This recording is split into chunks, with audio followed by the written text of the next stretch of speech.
그럼 어떻게 도 의원님 먼저 인사 한 말 하시죠.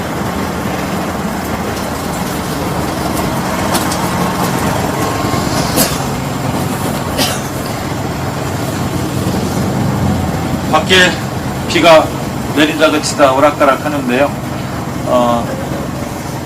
이렇게 한국사 교과서 국정화 문제와 관련해서 관심을 가져주시고 또 오늘 길거리 특강에 자리를 같이 해주셔서 고맙습니다. 저는 한국사 교과서 국정화 저지 특위위원장을 맡고 있는 도정환입니다. 고맙습니다.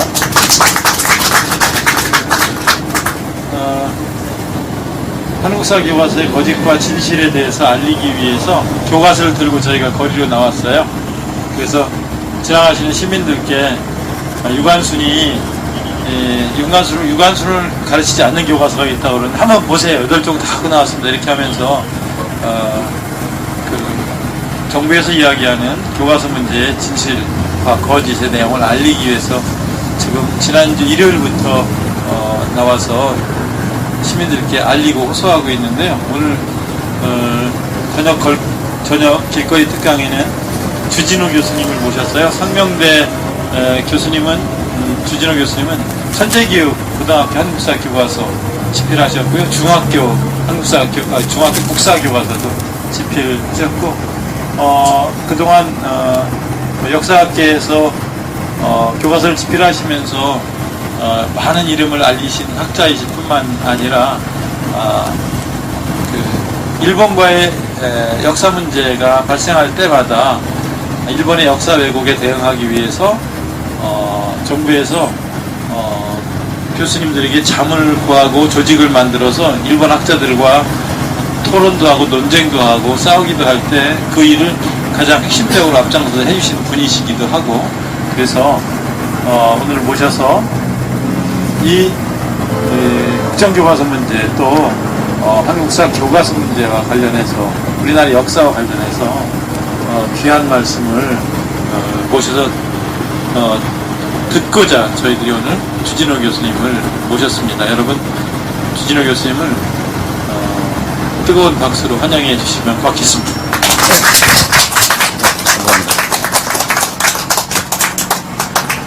네, 감사합니다. 늘 우리 역사교육의 올바른 방향을 위해서 애쓰고 계신 여러 의원님들 그리고 여러 시민 여러분들 앞에서 이런 말씀을 드리게 돼서 대단히 영광으로 생각을 하고 있습니다. 하도 뭐 정부 여당이나 보수 언론에서 교과서 집필자들이 뭐 종북, 뭐 좌파, 나아가서는 뭐 저희들이 독극물을 이다 지금 현재 교과서들이 뭐 그런 말까지 하고, 심지어 무슨 뭐 북한의 혁명 전사를 양성한 뭐 그런 것이 교과서다, 이런 얘기들까지 많이 나오고 있죠. 여러분 보시기에 제가 그럴 수 있는 사람으로 보이십니까? 저는 뭐 그런 능력도 없지만 제가 그런 생각을 한 번도 해본 적도 없고, 뭐 저는 그야말로 대학에서 평생 살아오면서 학생들을 가르치고 뭐 역사를 연구하고 또 그런 역사를 우리 국민들에게 어떻게 하면 함께 할 수 있는 어떤 대중화를 할 수 있는가, 이런 고민들을 많이 해왔고요. 그러다 보니까 제가 사실은 한국의 역사학자 중에서는 TV 역사 다큐멘터리에 가장 많이 출연한 사람이 접니다. 왜 한국의 방송들은 한국의 대표적인 마치 좌파, 종북 역사학자를 그렇게 역사 다큐멘터리 만들 때 출연을 시키는 걸까요? 그 PD들이 전부 다 종북 좌파인가요? 사실은 제가 이렇게 특히 2013년에 교학사 교과서, 저기 전시되어 있는 것 중에 하나인데요. 그 교과서가 나왔을 때 가장 기민하게 그 문제점들을 비판했고, 또 방송을 통해서 뭐 방송 토론이나 아니면 방송 인터뷰를 통해서 많이 했어요. 그러다 보니까 제가 여러 가지 뭐 순환을 많이 겪었는데요. 그 중에 하나가 여러분 요즘 혹시 그 KBS에서 하는 역사저널 그날이라는 프로그램 보신 적 있습니까? 원래 제가 거기에 메인 출연자였습니다. 그래서 뭐 제가 처음에 가서 녹화까지 떴는데 갑자기 그 방송을 내보내지 말라고 하는 압력을 받았어요. 그래서 한 2번을 못 나가고 이제 이미 녹화는 떠났는데 그것과 한 번 더 녹화를 하는 걸로 해서 제가 사실은 어떻게 보면 강제 하차를 당한 겁니다. 그 당시에 뭐 PD들이 나서서 뭐 시위도 하고 여러 가지 노력을 했지만 사실은 결국 이제 타협을 한 거죠. 저는 뭐 그렇게 아쉽지는 않습니다. 그런데 항상 저한테 뭐 KBS 특히 공영방송에서는 저에게 여러 차례에 걸쳐서 뭐 다큐멘터리의 인터뷰뿐만 아니라 저한테 다큐멘터리 진행까지 요청한 적이 2번 있습니다. 사실 제가 여러분 잘 아시는 역사 스페셜이라는 프로그램의 진행자 MC가 될 뻔했습니다. 근데 제가 그때 마침 미국의 하버드 대학에 교환 교수로 가서 한 달도 안 되는 시점이었어요. 근데 제가 어떻게 거기까지 갔는데 방송 프로그램 MC를 하겠다고 귀국을 할 수가 있겠어요. 그래서 제가 거절을 했죠. 그래서 그 자리를 누가 했는지 아십니까? 여러분 잘 아시는 유인촌 씨가 그 자리를 저 대신에 한 거예요. 그분 그 후에 어떻게 되셨습니까? 아주 잘 되셨죠. 글쎄요, 제가 그때 그냥 하버드에서 돌아와서 그 진행자를 했으면 제 인생이 어떻게 됐을지 저도 잘 모르겠는데요. 어쨌든 저는 그렇게 생각을 합니다. 역사 교과서라는 것은요, 어떤 사람이든지 다 생각이 다릅니다. 모든 사람이 동의하는 역사 소설이란 사실상 존재하지 않습니다. 심지어요, 지금 저희가 이제 역사 교과서 8종 중에서, 고등학교 한국사 교과서 8종 중에서, 실제로 제일 많이 이제 현장에서 사용되고 있는 교과서가 한 4종 정도 되거든요. 그 4종의 대표 지필자가 묘하게도 다 어떤 시대 전공자냐면, 현대사도 아니고, 뭐 고대사, 중세사도 아니고 되게 근대사 전공자들이에요. 그래서 저희들은요, 평소에 학계에서 굉장히 치열하게 논쟁을 하던 사이입니다. 결코 서로 똑같은 생각을 갖고 있지 않아요.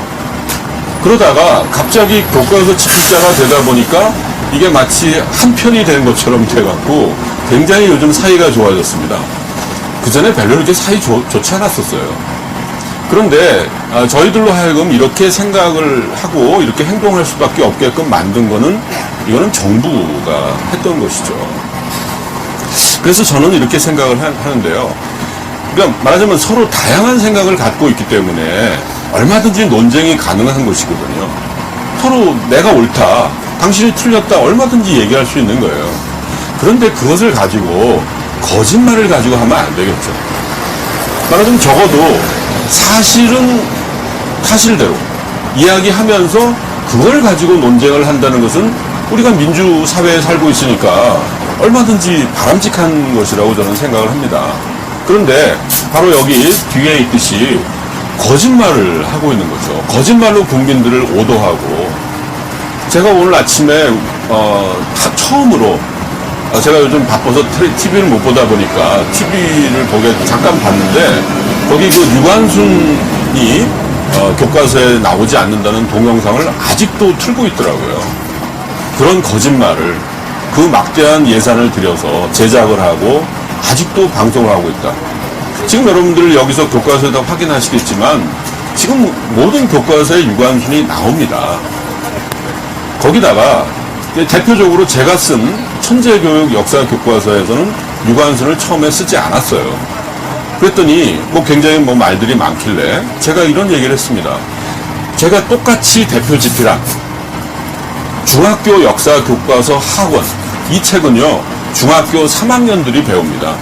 거기 보면 유관순에 대한 기록과 사진과 이런 것들이 자세히 나와 있어요. 그러니까 중학교 때 자세히 배웠으니까 고등학교 들어가자마자 또 다시 배울 필요는 없지 않느냐. 사실 유관순이라는 분을 누가 그렇게 가볍게 생각하겠습니까? 그분의 이야기를 들어보면 참 가슴이 아프잖아요. 그러나 사실 다른 분들은 그런 분들이 없나요? 정말 아깝게 안타깝게 고문당하고 죽음을 당하신 우리 순국 열사들 정말 많습니다. 그분들 이름이 교과서에 다 나옵니까? 아마 이분 여기 계신 분들이나 우리 국민 중에도 우리 조상, 뭐 나랑 우리 동네 또는 우리 지역에 이런 훌륭한 분이 있는데 왜 교과서에는 안 써 있는가 하고 불만인 분들이 얼마든지 계실 수 있는 거거든요. 그러니까 이거는 정말 어떻게 보면 어처구니 없는 그런 주장이죠. 그런데 거기 보면요, 2014년 교과서에 두 종의 교과서가 유관순을 쓰지 않고 있다고 자막에 나와요. 우리가 지금 이 바쁜 세상에 올해 교과서도 읽어볼 틈도 없는데, 그렇잖아요. 여러분 여기 오시기 전에 사실 요즘 교과서 읽어보셨습니까? 읽어보시기 어려워요. 왜냐면 거의 절판 됐어요. 다시 찍어야 되거든요. 지금 저 책 구하는 것도 쉽지 않았습니다. 그런데 그러니까 말하자면 국민들이 교과서를 직접 읽어볼 수 없다라고 생각을 하고 그런 거짓말을 하는 건데, 예를 들자면 그런 거죠. 우리가 이 바쁜 세상에 이미 다 고친 2014년 교과서에 없었다는 얘기를 왜 알아야 됩니까? 지금 현재 교과서가 어떤지를 얘기하면 되는 거잖아요. 근데 이런 식의 참 너는 너무 이 대한민국의 수준이 여기밖에 안 되나. 저는 정말 대한민국이 자랑스럽고 또 대한민국의 역사가 자랑스럽고 그래서 그것을 전 세계 여러 나라의 그 한국의 역사를 전파하고 한국사를 어떻게 하면 제대로 가르칠 수 있고 제대로 알려줄 수 있을까를 위해서 참 많이 노력을 해온 사람입니다. 그리고 우리나라 역사 교과서 또는 우리나라에 대해서 왜곡하고 잘못 쓰여진 교과서를 고치기 위해서 그동안에 많은 애도 써왔습니다. 근데 갑자기 이 교과서를 썼다는 이유로 이렇게 온갖 그 험한 소리를 들어야 되는가. 참 어떻게 보면 굉장히 참담한데요. 근데 참 이상한 것은 그러면 그동안에 왜 제가 쓴 역사 교과서를 한 번도 탈락시키지 않았는가. 저도 이상해요. 그게 이해할 수가 없어요.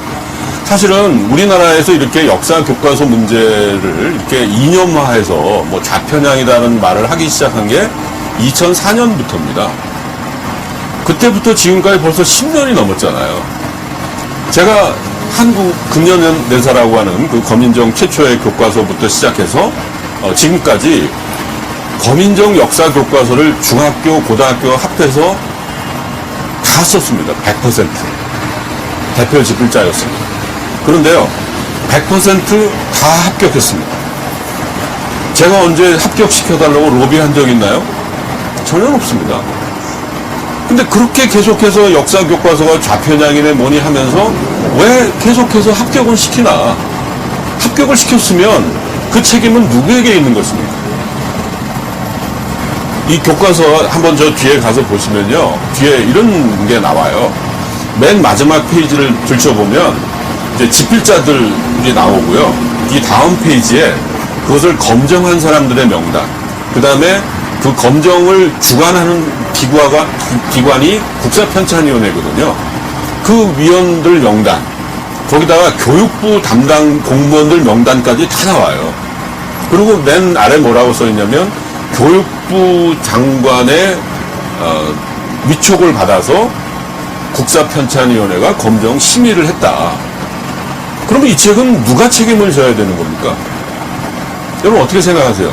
이게 집필자들이 모든 책임을 져야 될 책이 아니잖아요. 거기다가요, 정말 제가 이렇게 교과서 써보니까 정말 자존심 상할 때가 한두 번이 아닙니다. 우리 요즘 흔히 하는 말로 교과서 집필자들은 슈퍼 을입니다.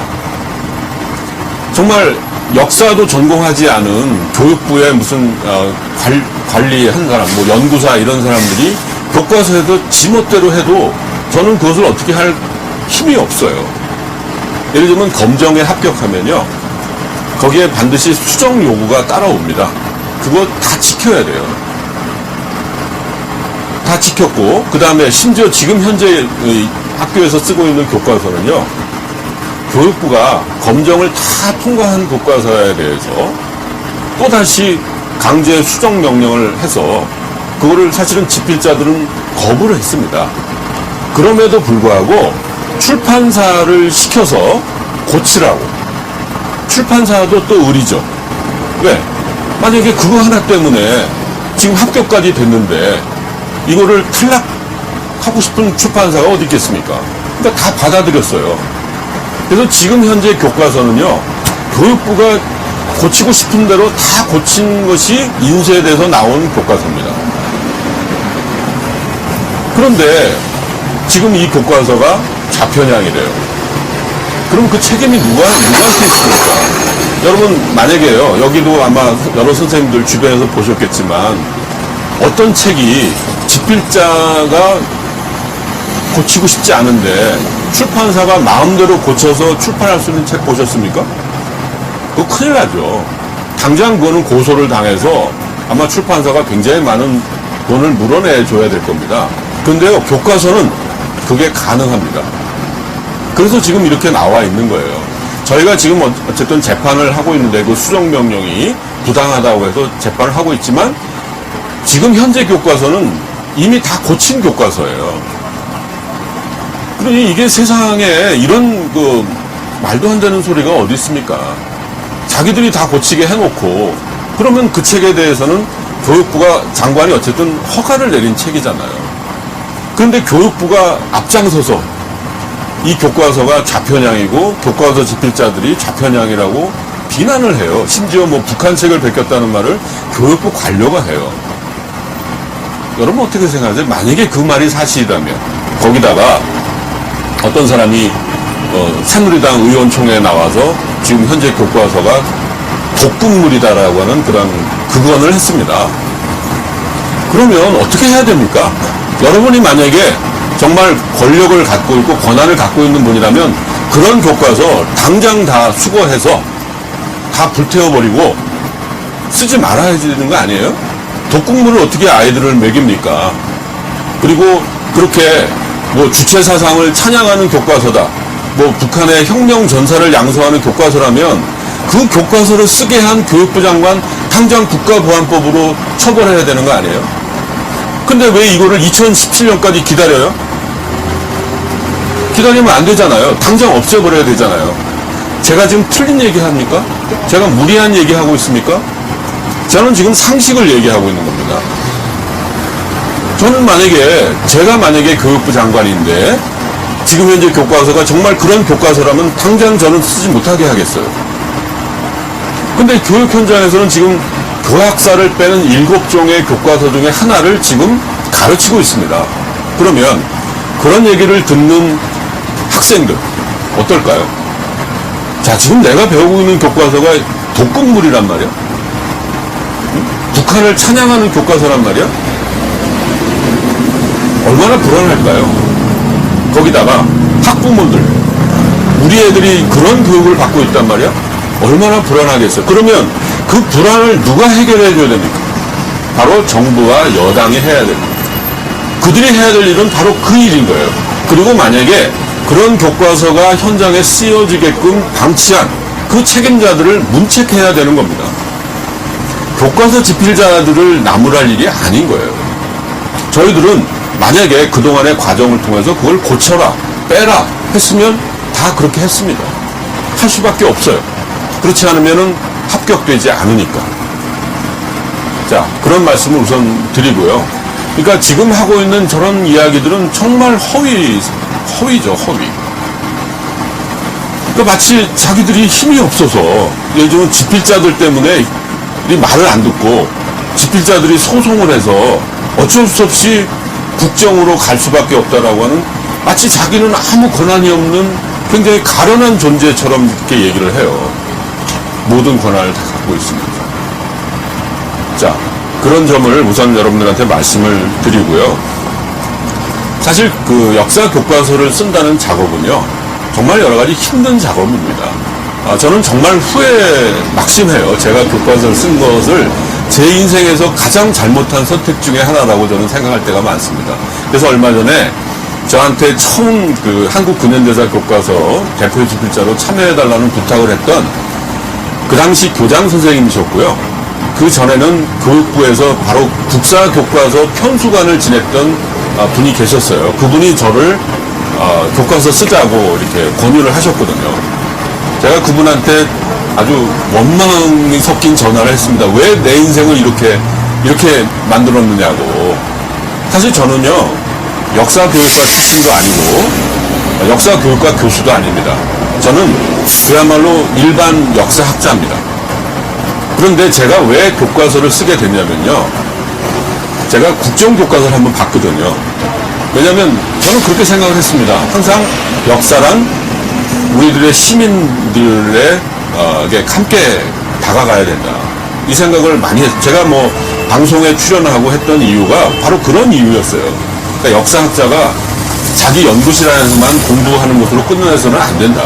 그리고 그걸 몇 사람만이 보는 그 논문으로 자기 역사학자로서 역할을 해서는 안 된다. 그래서 저는 방송도 나갔고 여러 시민 대상의 강좌도 많이 나가고 그러다가 제가 국정교과서를 보게 됐어요. 깜짝 놀랐습니다.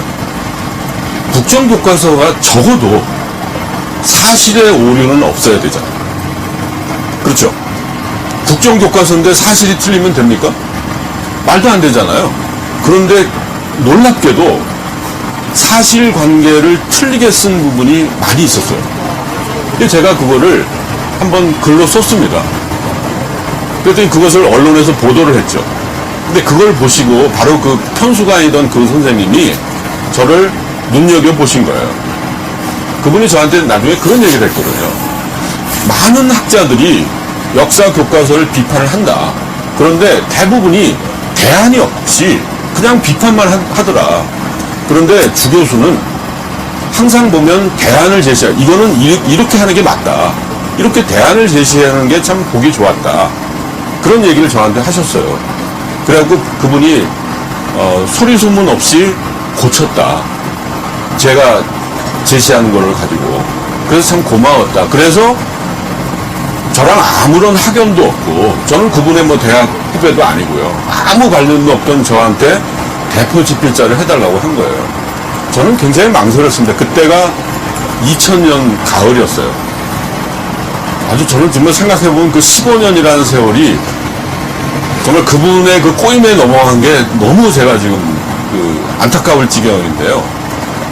그래서 제가 참여를 해서 어쨌든 합격을 시켰죠. 그때 그분한테 제가 이런 말을 들었어요. 왜 그동안에 역사 교과서가 중요하다라고 얘기해 놓은 사람이 이제 거민정이 돼서, 이제 국정도 아니고 거민정이 돼서 교과서를 쓰라고 하는데 왜 안 쓰냐. 그거는 자기 책임을 다하지 않는 게 아니냐. 제가 사실 계속 몇 달을 끌다가 그 말에 제가 넘어갔습니다. 그 말이 맞으니까. 네, 그렇게 해서 이제 시작을 이제 교과서를 쓰게 됐는데, 이 교과서를 쓰다 보면요, 어디에 제일 근거를 하냐면 지금 우리 역사학계의 연구 성과들을 충실하게 소화를 하지 않으면 안 됩니다. 그런데요, 교과서라는 것은 이렇게 빨리 나갈 수가 없어요. 예를 들면 어떤 학자가요, 아주 새로운 연구 성과를 제시를 했습니다. 그러면 그 책이 교과서에 그 내용을 바로 반영할 수가 없어요. 왜냐하면 적어도 학계 내에서 일반적으로 좀 사람들이 받아들여서 흔히 이야기하는 통설이라고 인정이 될 때까지는 그 이야기를 바로 받아들일 수가 없어요.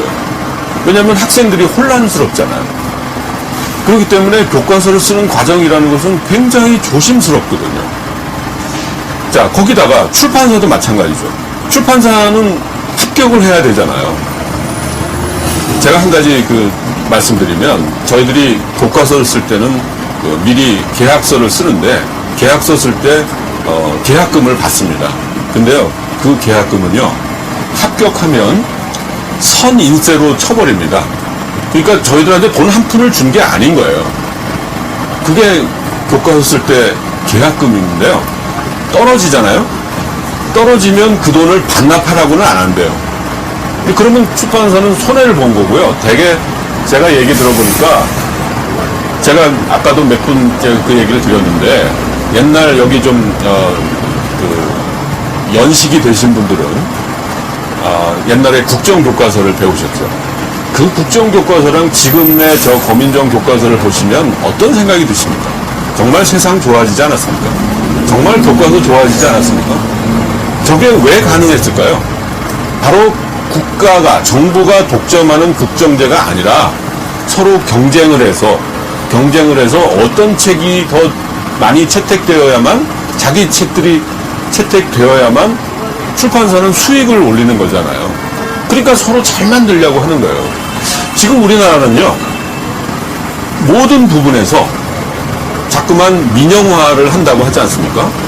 국가 기관 산업조차도 민영화를 한다고 해서 많은 비판도 있고 많은 대립이 있습니다. 근데 왜 교과서만 국정화를 하겠다는 거예요? 왜 독점을 하겠다는 겁니까? 이것이야말로 바로 오히려 우리나라 역사 교과서의 시스템을 후진하는 거지. 후진시키는 거죠. 그러니까 이거는 그야말로 후진시키는 후진국형의 교과서고, 그야말로 후진 교과서를 만드는 거예요. 그렇기 때문에 우리가 막아야 되는 이유가 있는 것이죠. 저는 이미 제가 더 이상은 교과서를 쓰지 않겠다고 이미 선언을 한 바가 있고, 제가 뭐 국정이 되면은 제가 거민정 교과서를 써서 얻을 수 있는 수입이 없어질까봐 걱정돼서 반대하는 거 아닙니다. 절대 그렇지 않고요. 그러니까 이 교과서라는 것이 뭐 편향된 교과서라면 그것은 이미 검정을 통과할 수가 없어야 되는 것이 마땅하겠죠. 그리고 정말 제가 좌편향된 역사 교수라면 검정에서 탈락시키면 되는 것이었습니다. 근데 왜 쓸 때마다 써서 제출하면 항상 합격시키고, 그 다음에 합격시키고 난 다음에는 좌편향이라고 비난하고, 어떤 이런 어처구니 없는 그런 일들을 정말 10년 이상 겪다 보니까 제가 이렇게 이 자리에 선 것도 딴 것이 아니고요. 그동안의 이 역사 교과서와 관련해서 이명박 정부부터 시작해서 지금까지 어떤 일들이 벌어져 왔는가를 제가 어떻게 보면 온몸으로 다 겪어본 사람입니다. 예, 그러다 보니까 제가 이렇게 여러 자리에 나서게 되고 이 자리까지 서서 여러분들한테 말씀을 드리게 되는데요. 자, 그들이 그런 얘기를 합니다. 뭐 특정 집필진들이 역사 교과서 집필을 독과점하고 있다.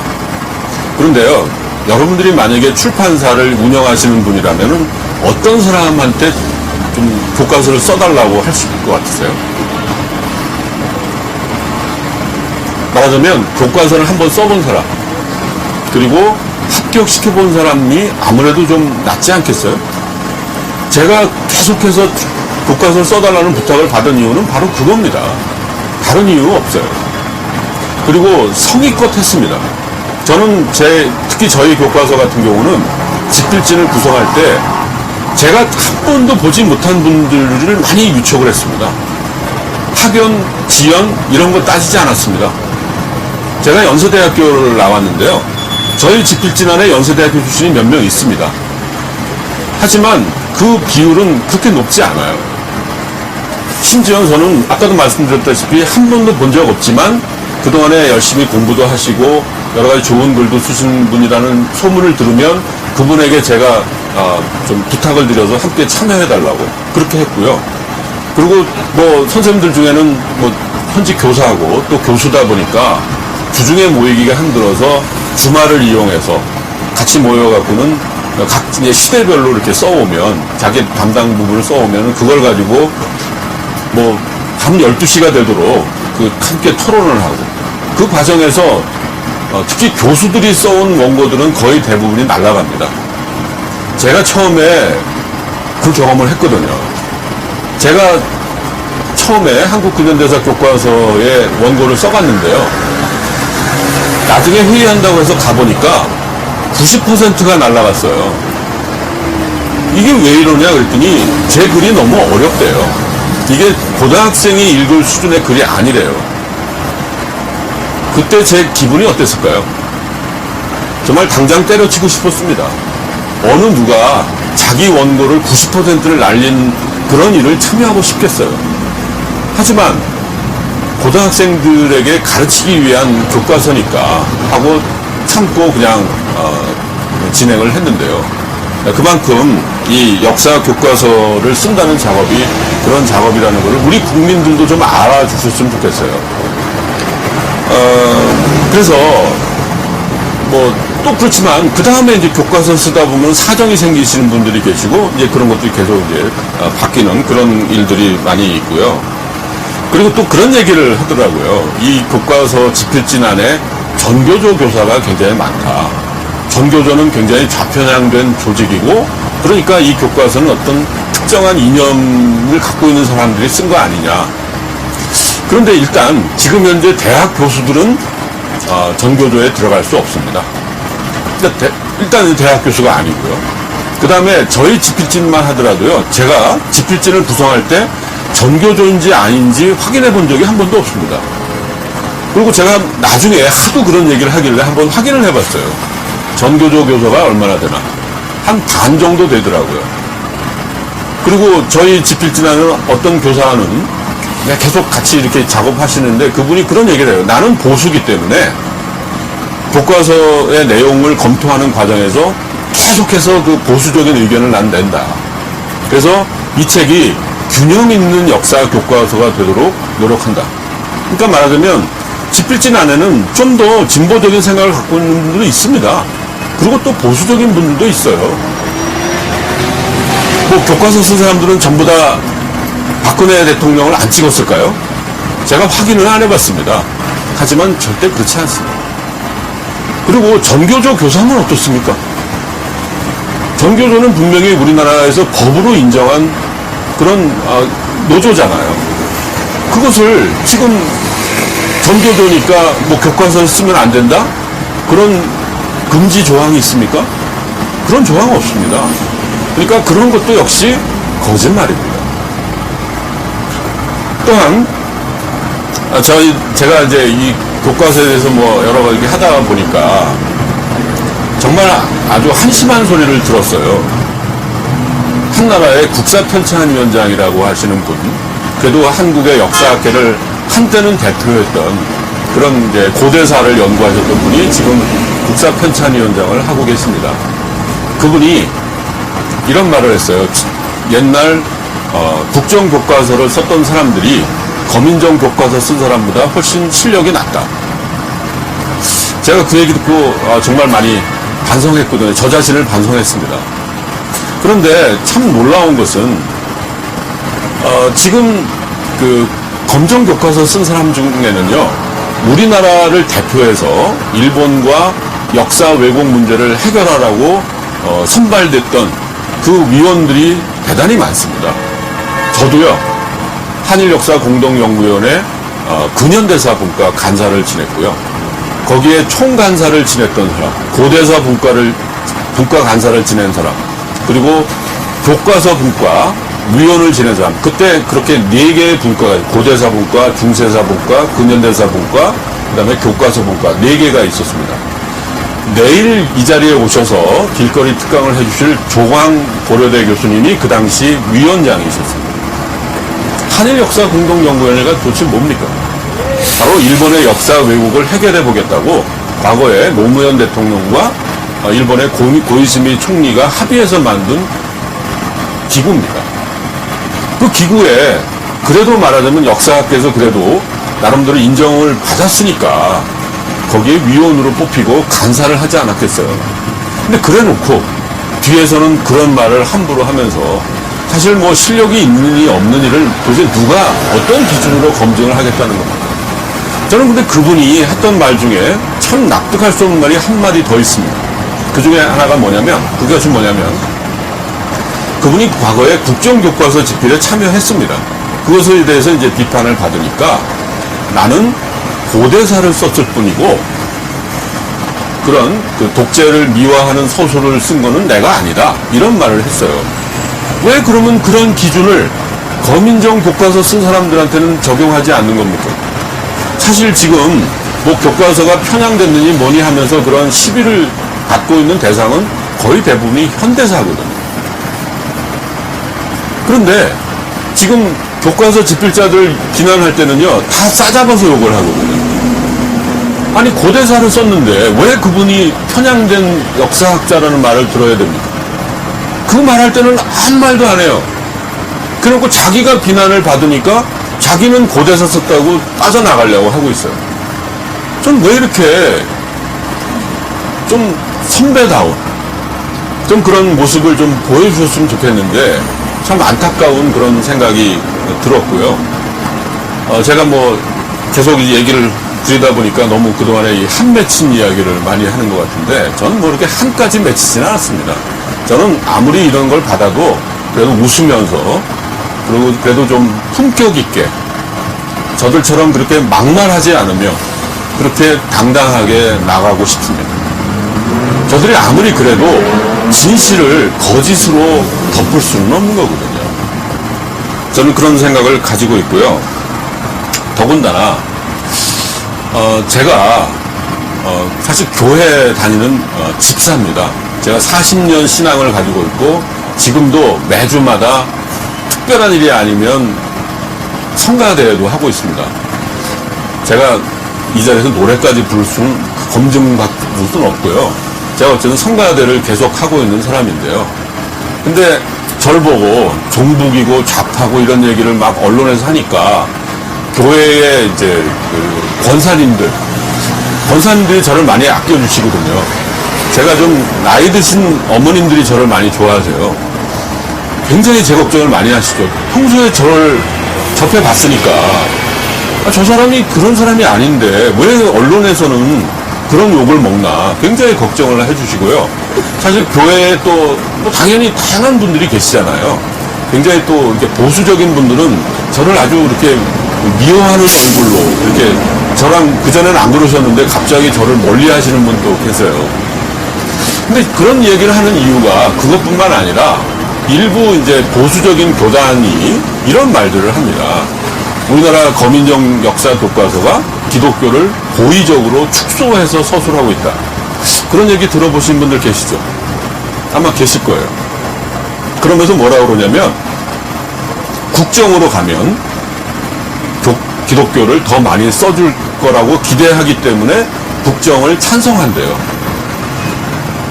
정말 이렇게 하나님을 섬기는 그것도 목사님들 그리고 신학대학 교수라는 분들이 이렇게 교인들을 기만할 수는 없는 거죠. 국정교과서 시절에 기독교에 대한 서술은 지금 현재 거민정보다 훨씬 적었습니다. 거의 나오지 않았어요.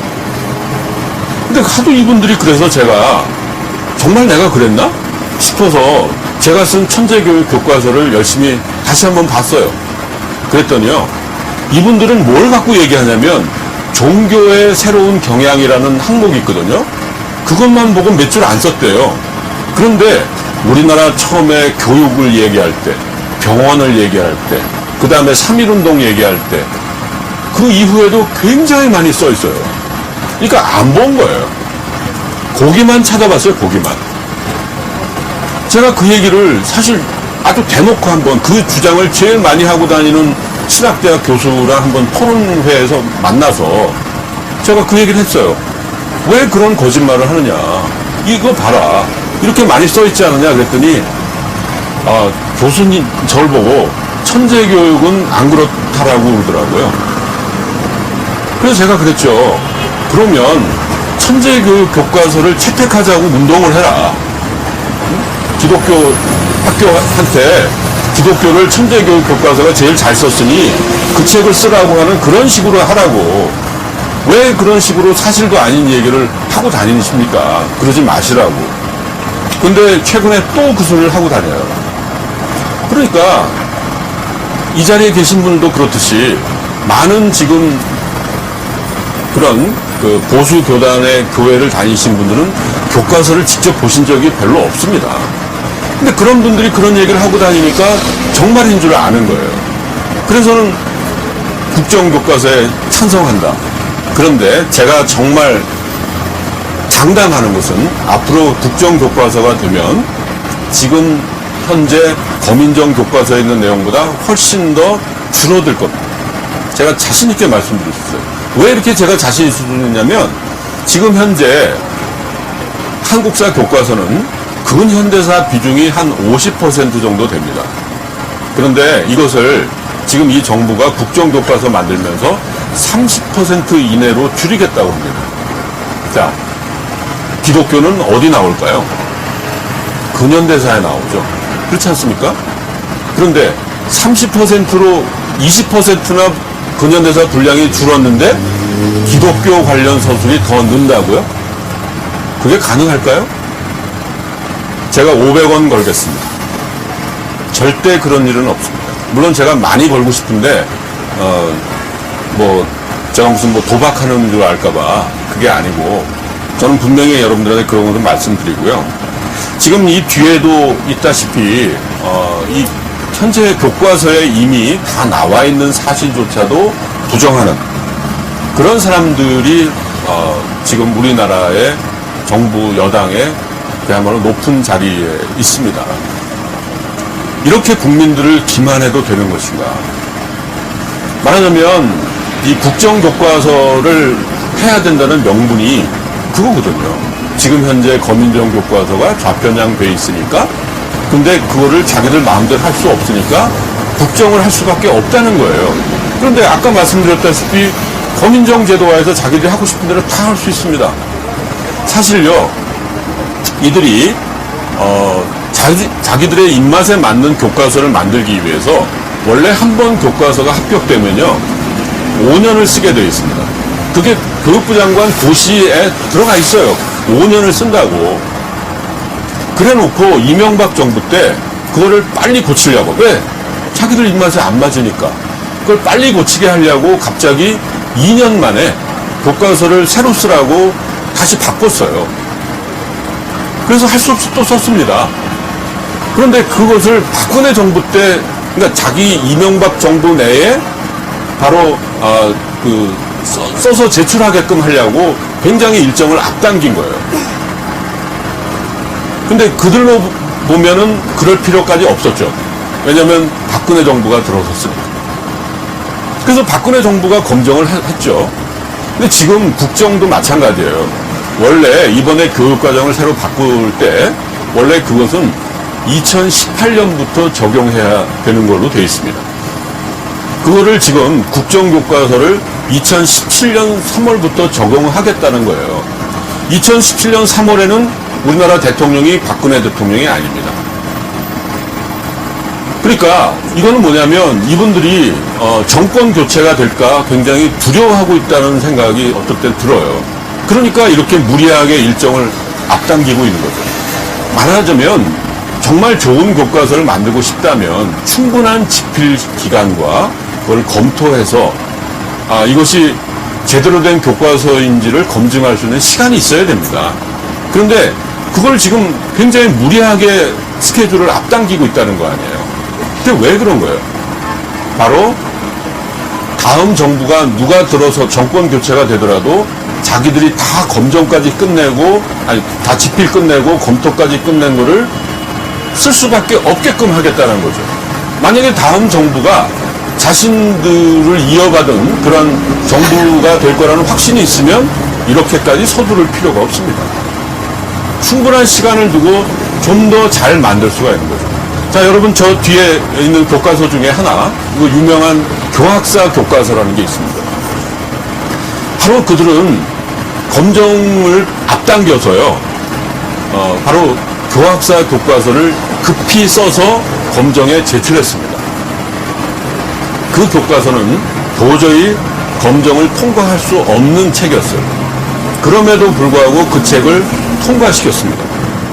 사실 그 바람에 2011년부터 적용된 한국사 교과서는 6종이 있었어요. 그리고 탈락률이 50%가 조금 못 됐습니다. 그러니까 11개가 제출을 해서 그 중에서 6개가 합격했다고요. 그런데 이번 지금 저 2014년부터 적용되고 있는 지금 현재 저 교과서는요, 9종이 검정에 제출됐는데 8종이 합격이 됐습니다. 그 하나는 사실은 소위 우리 얘기하는 재하사학자분들이 쓰신 거예요. 그러니까 이거는 사실은 검정을 통과할 수가 없죠. 지금 현재 상황에서는. 그런데 바로 교학사 교과서를 합격시키기 위해서 나머지 그러니까 8개를 다 합격시킨 거죠. 말하자면 교학사를 통과시키면서 다른 교과서를 탈락시켰다가는 이거는 당장 문제가 될 수밖에 없겠죠. 자, 지금 여러분들이 목격하시는 저 교과서는 그 후에 검정을 완전히 통과하고 난 다음에 역사학계가 나서서 검증을 해보니까 2,000개가 넘는 오류가 나온 교과서였어요. 그걸 지금은 거의 대부분 다 고쳤어요. 그리고 뭐 교과서 서술에서도 도저히 이게 대한민국 교과서라고 할 수 없다라고 저희들이 생각하는 표현들이 너무 많았어요. 의병을 토벌했다. 위안부들이 일본군을 따라다녔다. 자, 이승만은 뭐 열 몇 번 나오는데 김구는 한 번밖에 안 나온다. 거기다가 거기 나오는 사진 자료를 어디서 갖고 왔냐면 인터넷에서 긁어왔습니다. 인터넷을. 다른 7종의 교과서 중에 그런 교과서는 단 한 권도 없어요. 그런데 이런 책을 합격시켜놓고 이거를 교육 현장에서 쓰려고 밀다가 결국은 실패했죠. 지금 현재 어떻게 역사 교과서를 어느 학교가 채택하게 되냐면요. 저 8종을 다 봤습니다. 선생님들이. 그래서 그분들이 검토를 해서 1, 2, 3등을 매겨서 학교 운영위원회에다 제출해요. 학교 운영위원회에서 그거를 받아들일 수도 있고 안 받아들일 수도 있는데 하지만 3등까지 안에서 해야 됩니다. 순서 바꿀 수 있어요. 그런데 여러분이 만약에 교사라고 하신다면 교학사 교과서를 3등 안에 집어넣으시겠어요? 그동안에 충분히 검증됐고 얼마든지 잘 쓴 교과서가 있는데 왜 교학사 교과서를 3등 안에다 집어넣겠습니까? 그러니까 정상적인 채택의 과정을 거친 교과서 안에는, 학교 안에는 이 교학사를 채택한 학교가 없었어요. 그때 교학사를 채택한 몇몇 학교는 바로 학교의 뭐 재단이나 교장이나 이런 분들이 무리수를 둬서 억지로 그것을 집어넣은 절차를 무시한 거였어요. 그랬기 때문에 그것이 다 이제 알려지고 그것에 대한 반대 운동이 벌어진 거예요. 이거를 이들은 뭐라고 하냐면 다양한 교과서가 자리 잡을 수 있는 환경을 오히려 전교조를 비롯한 뭐 이런 좌파 단체들이 그거를 뒤집었다 이렇게 주장을 하죠. 이거야말로 정말 적반하장입니다. 말하자면 제대로 교과서를 써서 왜냐면 아까도 말씀드렸다시피 시간이 없었어요. 저는 충분히 그거 이해합니다. 그들도 만약에 시간이 충분했다면 그렇게 하진 않았을 거예요. 제가 교과서를 집필하는 기간이요 계속해서 짧아졌습니다. 처음에 교과서 쓸 때는 거의 3년 이상을 썼어요. 그러던 게 계속 짧아질 수밖에 없었어요. 왜냐하면 바로 바꾸고 또 바로 내라고 하니까. 그렇게 만든 그런 주범이 누굽니까? 교육부입니다. 교육부. 교육부가 적어도 한 나라의 교육을 책임지는 정부 부처라면 아무리 그런 정치적인 압력을 받는다 하더라도 당당하게 맞섰어야 돼요. 우리 학생들을 위한 좋은 교과서를 만들기 위해서는 이건 시간이 부족하다. 절대로 이래서는 안 된다. 그러나 불행히도 우리의 교육부는 그런 태도를 보이지 않았습니다. 저는 그것이 바로 우리나라의 역사 교육을 이렇게 혼란에 빠뜨린 도대체 역사 교과서 문제가 역사 교육 문제가 매일같이 일면 톱이 돼야 되는 이 나라가 정상입니까? 이거는 비정상인 거죠. 이럴 수는 없습니다. 우리나라에 지금 얼마나 산적한 문제들이 있습니다.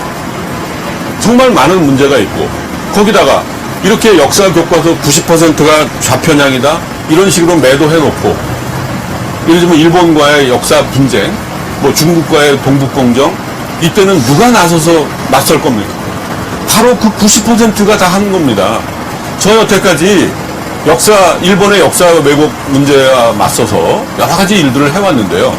특히 동북아 역사재단에서 저한테 여러 차례 많은 요청을 했고 그런 게 나올 때마다 저를 뭐 토론자로 불러갖고 또는 심지어 일본의 역사 교과서 집필자들을 초청해다가 그들과 세미나를 하고 제가 여러 가지를 고쳐줬어요. 사실 이게 틀리다. 설득했습니다. 그거 제가 해왔어요. 그런데 저를 보고 지금 뭐 좌편향이다. 이런 식으로 얘기를 한다면 그럼 누가 할 겁니까? 그걸? 이건 정말 잘못하고 있는 거예요. 앞으로 말이죠. 우리가 국정이 되면 어떤 문제에 봉착하냐면 이런 문제에 봉착합니다. 과거에 우리가 이제 일본의 역사 왜곡을 비판하잖아요. 그럼 일본 정부가 이렇게 빠져나갔어요. 우리나라 교과서는 거민정이기 때문에 정부가 마음대로 할 수 없다. 그러니까 우리가 비판을 해도 정부가 책임을 못 지겠다고 그랬어요. 우리가 아무리 정부에게 압력을 가해도. 자, 그런데 그러면서 그들이 이런 얘기를 했죠. 당신네 나라는 국정이잖아. 근데 거민정하는 나라한테 뭐 말이 많아. 이렇게 얘기했습니다. 이제 앞으로 근데 또다시 우리는 국정이 됩니다. 이 국정 교과서란 다름 아닌 바로 그들이 쓰고 싶었지만 실패했던 교학사 교과서가 국정 교과서가 되는 겁니다. 그걸 저들은 바라고 있는 거예요. 자, 그러고 나면요.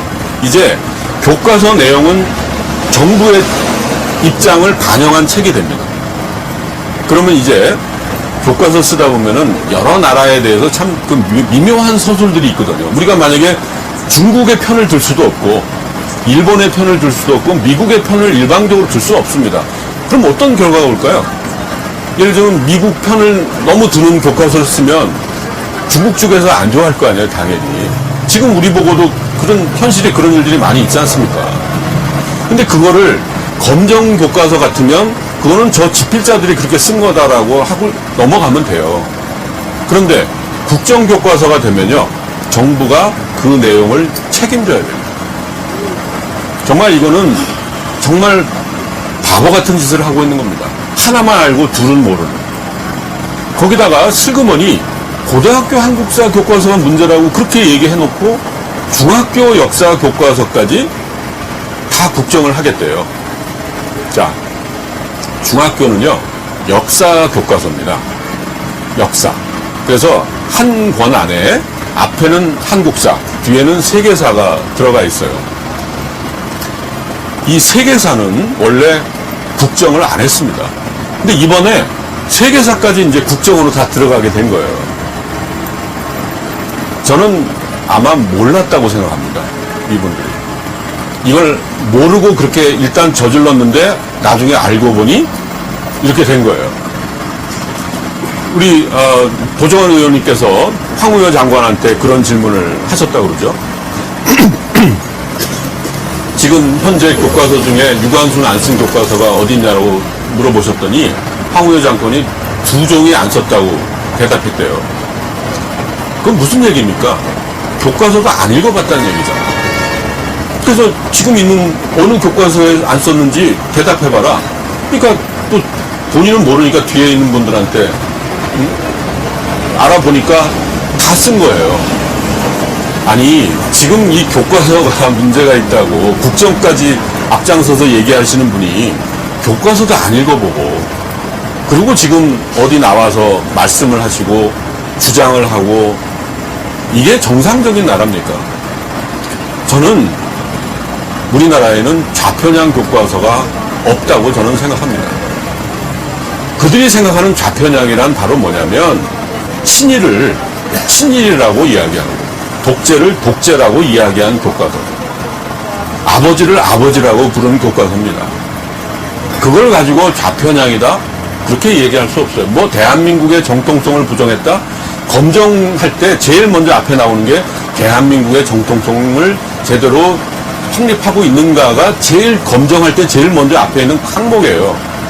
여러분, 우리나라의 헌법 전문에는 이렇게 되어 있습니다. 우리는 대한민국 임시정부의 법통을 계승했다고 되어 있습니다. 자, 왜 우리나라 교과서에서는 지금 건국이라는 표현을 쓰지 않고 대한민국 정부의 수립이라고 쓰고 있는가? 그들은 그것을 가지고 대한민국의 정통성을 부정했다고 얘기합니다. 그것은 우리는 이미 대한민국 임시정부를 통해서 이미 건국을 한 겁니다. 그렇기 때문에 건국이라는 표현을 쓰지 않고 정부의 수립이라는 말을 쓰는 거예요. 저들은 지금 1948년 8월 15일을, 그러니까 8월 15일을 광복절이 아니라 건국절로 만들고 싶어 합니다. 그게 바로 뭡니까? 바로 우리 헌법 정신을 위배하는 겁니다. 대한민국 임시정부의 법통을 계승했다는 것을 부정하는 거죠. 그렇기 때문에 저희들은 교과서에 정부를 수립했다라고 이야기를 한 겁니다. 그게 어떻게 대한민국의 정통성을 부인하고 헌법 정신을 위배한 겁니까? 거기다가 그들은 이승만을 무상으로 만들려고 합니다. 실제로 그런 이야기를 많이 했죠. 건국의 영웅으로 만들려고 합니다. 그런데요, 우리 헌법 정신에 뭐라고 되어 있습니까? 4.19의 정신을 계승한다고 했습니다. 4.19는 뭡니까? 바로 독재자 이승만을 쫓아낸 우리의 의거였고 혁명이었습니다. 그렇게 교과서는 써 있는 겁니다. 우리나라 뭐 장관 후보자들마다 물어보면 5.16이 군사 쿠데타입니까? 정변입니까? 대답을 못해요. 왜 아버지를 아버지라고 부르지 못하는 겁니까? 교과서에 그렇게 써 있지 않습니까? 심지어 교학사 교과서도 5.16을 군사 쿠데타라고 썼습니다. 왜? 그렇게 써야만 합격을 할 수 있어요. 그게 그렇다면 교육부 장관을 하겠다는 분이 자기도 모르겠다?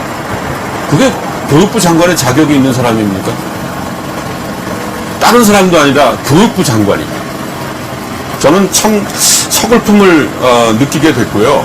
지금 우리나라 역사 교과서를 보면은 뭐 대한민국의 어떤 자랑스러운 역사가 없다. 왜 없습니까? 자, 그렇게 심각한, 그렇게 힘이 셌던 일제와 저항하면서 독립운동을 해오셨던 분들의 자랑스러운 역사 쓰여져 있습니다. 그리고 우리가 경제성장을 이루었던 역사, 그 가난한 나라가 경제성장을 이루었던 역사, 충분히 역사 교과서에 써 있습니다. 한번 직접 한번 보세요. 얼마나 경제성장에 대해서 많은 내용을 쓰고 있는가. 근데 그들은 거기에 딸린, 그러나 독재체제, 독재자들, 이런 것들의 문제점을 쓴 것이 싫은 겁니다. 저는 정말 이렇게 우리나라가 전 세계의 유례 없이 산업화와 민주화를 동시에 이룬 나라라는 거에 대해서 정말 자랑스럽게 생각하고 있습니다. 그렇게 교과서에 써 있습니다. 그러나 그들은 그 민주화 운동을 줄이고 싶은 겁니다. 그래서 엄연히 그대로 존재하던 민주주의라는 표현 대신 자유민주주의라는 표현을 쓰도록 그렇게 강요를 했던 겁니다. 그런데 어느 나라, 어느 자유 국가에, 어느 민주주의 국가에 이렇게 교과서를 국정으로 다시 돌아가는 나라가 어디에 있습니까? 그들이 이야기하는 자유민주는 오로지 반공만을 이야기하는 거예요. 정말 진정한 민주주의, 국민이 주인이 되는 민주주의를 이야기하는 것이 아닙니다. 그렇기 때문에 그들의 눈에는 이승만도 박정희도 자유민주주의자라고 보는 것이죠. 그러나 이것을 제대로 된 민주주의자의 눈에서 본다면 그들은 민주주의를 유린한 독재자인 겁니다. 그렇게 교과서에 써 있는 것이 싫은 것일 뿐인 것이지, 저는 이 교과서를 통해서 저희 학생들이 충분히 자부심을 느낄 수 있다고 생각해요. 독재 체제를 무너뜨린 나라, 이 세상에 몇 나라나 됩니까? 거의 없습니다. 정말 저는 저 우리나라의 역사가 자랑스럽습니다. 그러니까 그들이 이야기하는 긍정의 역사는 자신들의 역사를 긍정적으로 써달라는 것이죠. 자신들의 뿌리의 역사를 미화해달라는 것입니다. 그것을 받아들이지 않으니까 이 교과서를 색깔론을 뒤집어 씌워서 뭐 좌편향이다, 뭐 종북이다 해서 우리 선량한 국민들을 오도하고 마치 이 교과서가 정말 대단히 위험한 것처럼 오인하게 만듭니다. 그러면서 자신들의 입맛에 맞는 역사를 국가가 독점하겠다라고 하는 겁니다. 이것은 절대로 우리가 용납해서는 안 되는 일이라고 저는 생각합니다.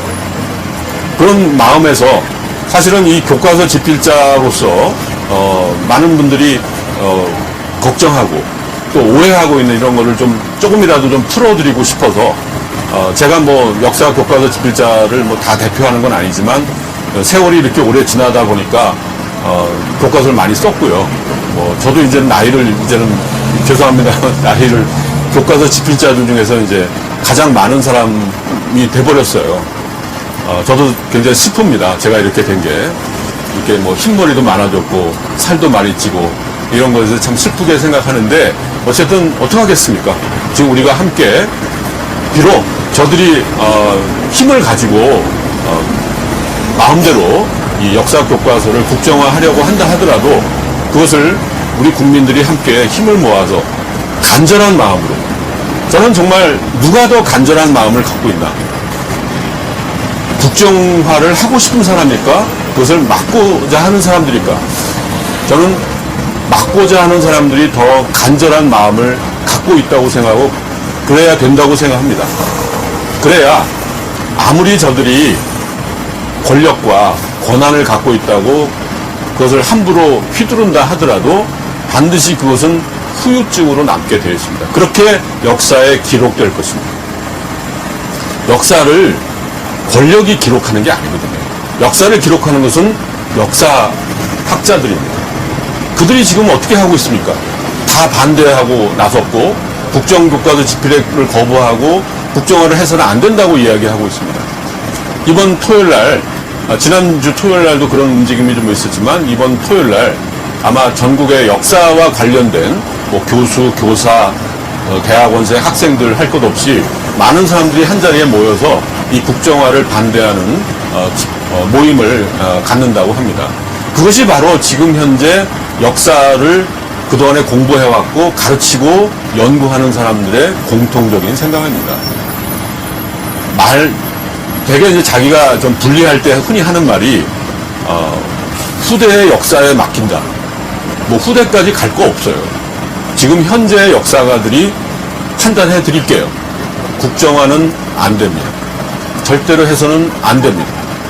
빨리 철회하시고 그야말로 역사에 부끄럽지 않는 대통령, 부끄럽지 않은 정치인으로 남아주시기를 역사학자의 한 사람으로서 또 역사 교과서를 그동안에 쓰면서 우리 학생들의 역사 교육을 항상 고민해왔던 사람으로서 간절히 부탁드립니다. 네, 감사합니다. 네, 고맙습니다. 방금 말씀하신 대로 정권이 역사를 기록하는 것이 아니라 역사가 정권을 기록하는 것이죠. 국정으로 가져가겠다는 것은 저작권을 국가가 갖겠다는 것인데요. 국가가 정권이 역사를 평가하는 것이 아니라 역사가 정권을 평가하는 것이죠. 이렇게 저작권을 국가가 가지고 가겠다는 이 생각은 전 오만이라고 생각합니다. 역사 앞에 겸손해야 된다고 저는 생각을 합니다. 혹시 자세하게 말씀해 주신 주진호 교수님께 혹시 질문하실 분이 있으면 손을 들어주시면 질문을 몇 번 받겠습니다.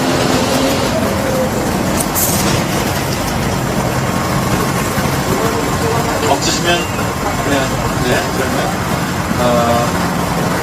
강의를 아주 역사 교과서와 관련해서 역사 교과서 국정과 관련해서 학자로서 자세하게 해주신 주진호 교수님께 큰 박수로 감사의 인사드리겠습니다. 고맙습니다.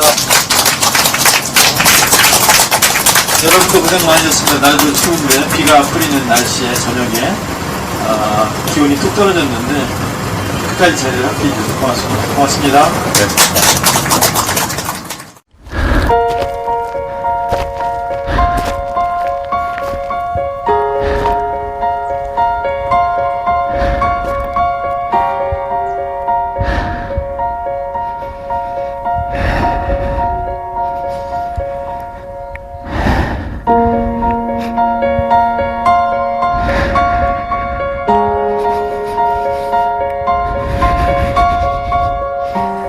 학생들에게 편향된 이념 교육을 받게 하는 것은 역사적 과오이자 기성세대의 큰 잘못인 만큼 지금이라도 이를 바로 잡아야 합니다.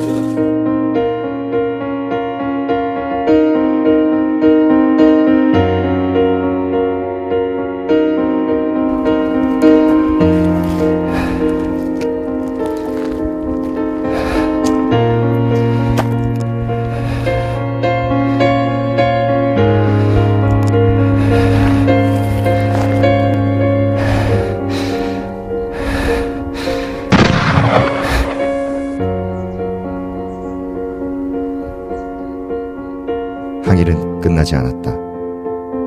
8.1570 프로젝트 사명